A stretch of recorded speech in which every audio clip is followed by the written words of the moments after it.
அதே நேரத்தில் நாங்கள் தனி நீங்கள் தனி என்று இல்லை, நாங்கள் எல்லாம் சேர்ந்துதான் நீ டெல்லியிலே இருக்கிறாய், நீ யூனியன் கவர்மெண்ட், அதை மறந்து விடாதே.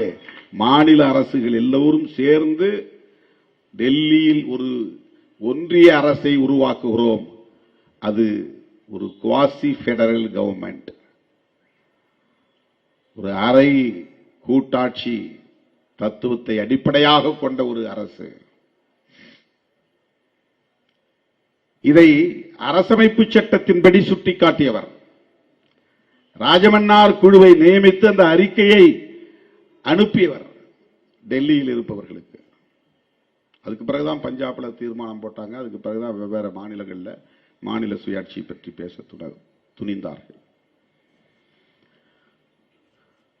அவருடைய வாரிசு, குடும்ப வாரிசு அல்ல, கருத்தியல் வாரிசு அண்ணன் தளபதி மு.க. ஸ்டாலின், முத்துவேல் கருணாநிதி ஸ்டாலின் கருத்தியல் வாரிசு.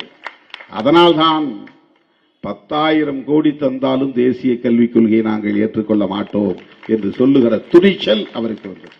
இது எங்கிருந்து வந்தது?